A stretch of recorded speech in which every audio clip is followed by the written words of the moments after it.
Suci! Tunggu! Suci! Suci, mau tinggal! Suci! Sebelum menyaksikan alur filmnya, kami minta dukungan teman-teman semua agar channel ini bisa terus update. Silakan like, komen, dan subscribe agar kamu dapat memperoleh update film terbaru dari kami. Bagi yang subscribe, kami doakan murah rezeki dan berkah dunia akhirat. Yuk kita lanjut. Di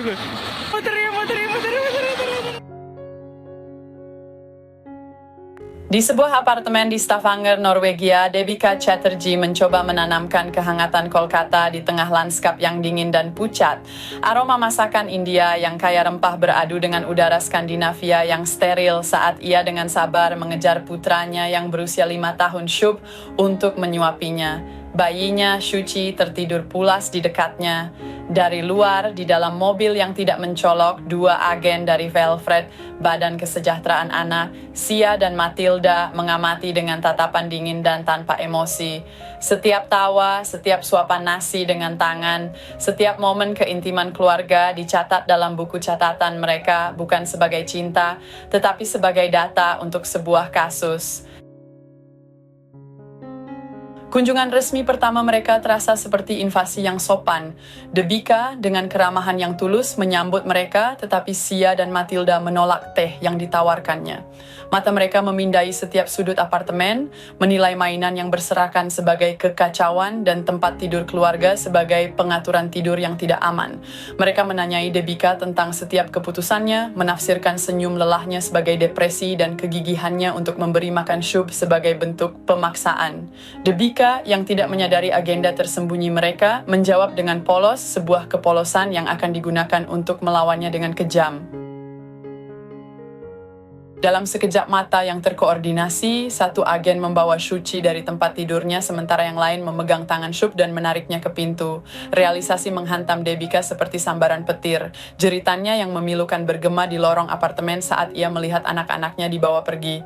Ia berlari mengejar mobil mereka di jalanan yang dingin tanpa alas kaki, berteriak memanggil nama mereka sampai suaranya serak, dan akhirnya jatuh berlutut di aspal yang basah saat mobil itu menghilang. Kantor Velfred yang terasa seperti rumah sakit, Devika dan suaminya, Aniruddha, duduk di hadapan seorang birokrat yang menjelaskan dengan nada datar bahwa anak-anak mereka kini dalam pengasuhan negara. Aniruddha, seorang insinyur yang lebih mengkhawatirkan permohonan kewarganegaraan Norwegianya yang tertunda, terus-menerus berbisik kepada Devika dalam bahasa Bengali untuk tetap tenang dan bekerja sama. Bagi Aniruddha, ini adalah masalah birokrasi yang harus diselesaikan dengan kepatuhan.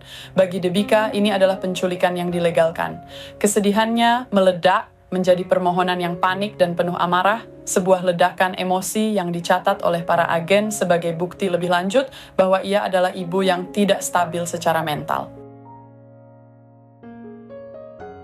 Sidang pengadilan pertama adalah sebuah sandiwara yang surreal. Devika yang tidak bisa berbahasa Norwegia bergantung pada seorang penerjemah yang menyampaikan permohonannya yang penuh gairah dengan kata-kata yang datar dan tanpa jiwa.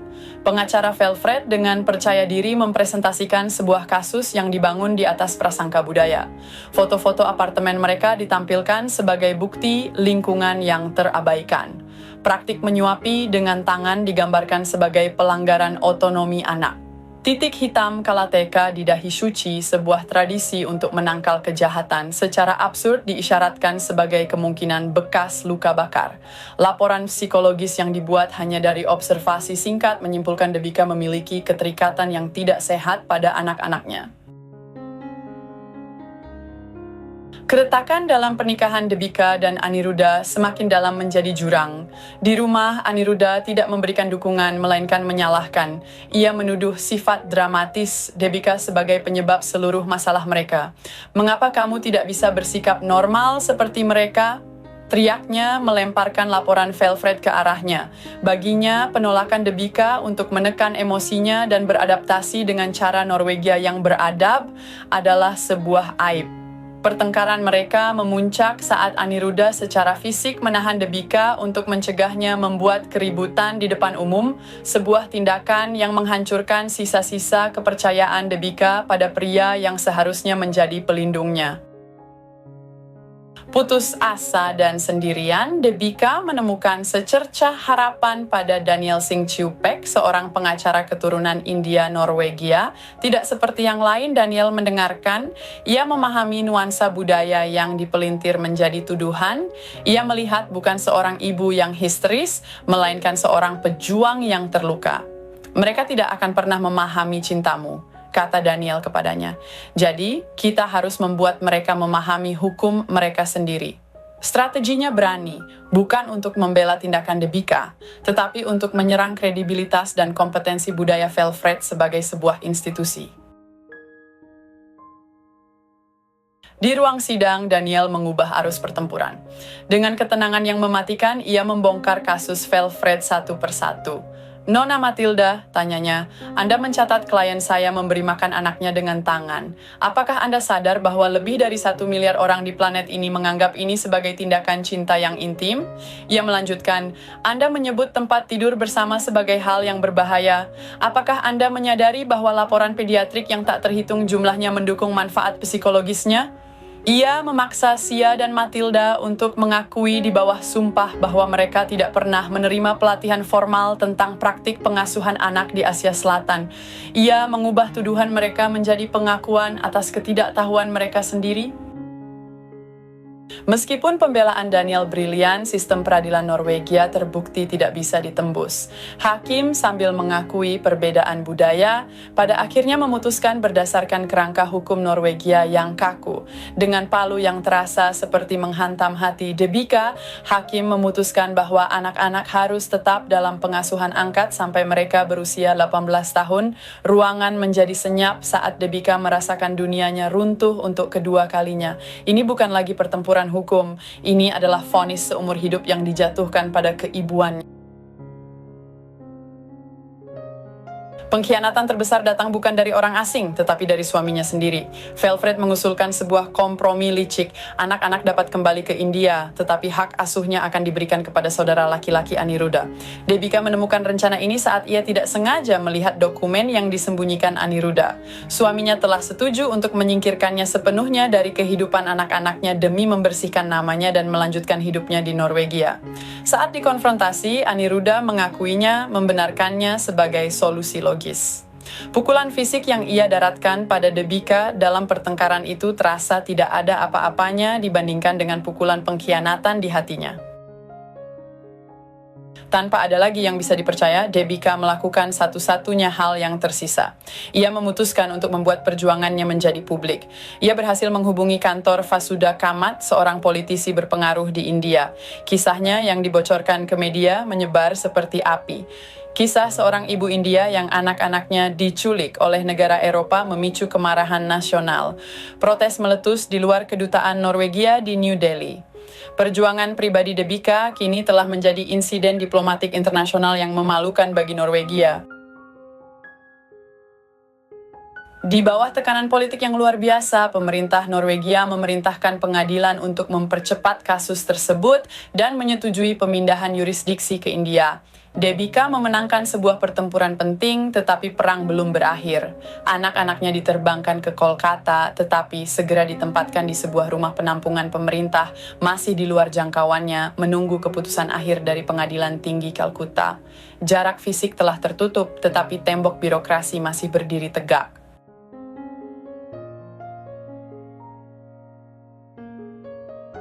Ruang sidang di Kolkata terasa hidup dan penuh sesak, sangat berbeda dengan ruang sidang Norwegia yang dingin. Pengacara Aniruddha melancarkan serangan terakhir, menggambarkan Debika sebagai istri yang gagal dan ibu yang tidak stabil, yang telah mempermalukan keluarganya di mata dunia.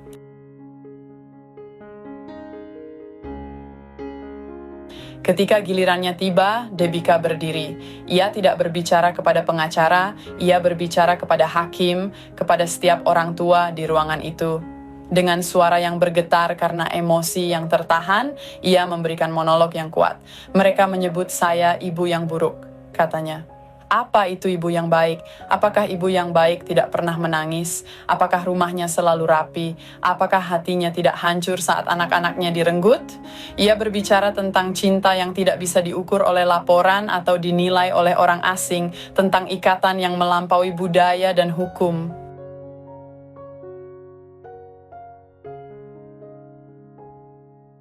Hakim, seorang pria bijaksana, tampak sangat tersentuh. Ia menatap tumpukan laporan dari Norwegia dengan jijik, lalu menatap mata Debika yang penuh tekad. Dalam putusannya, ia tidak hanya memberikan kemenangan hukum kepada Debika, ia memberikan validasi atas keibuannya. Ia menyebut penilaian Velfred tidak berperasaan dan buta budaya, dan menegaskan kembali hak fundamental seorang ibu. Hak asuh penuh dan segera diberikan kepada sang ibu, Debika Chatterjee, katanya suaranya bergema dengan finalitas. Adegan terakhir bukanlah perayaan yang riuh. Ini adalah momen kedamaian yang tenang dan sakral. Debika berjalan ke rumah penampungan, Shub dan Shuchi menatapnya. Ada sedikit keraguan di mata mereka setelah perpisahan yang begitu lama. Lalu pengakuan itu datang. Mereka berlari ke arahnya dan ketiganya berpelukan erat, sebuah unit keluarga yang telah hancur dan kini disatukan kembali oleh kekuatan cinta seorang ibu yang menolak untuk menyerah. Di apartemen sederhananya di Kolkata, Debika menyanyikan lagu pengantar tidur untuk anak-anaknya yang tertidur lelap di sisinya, akhirnya menemukan kedamaian di rumah.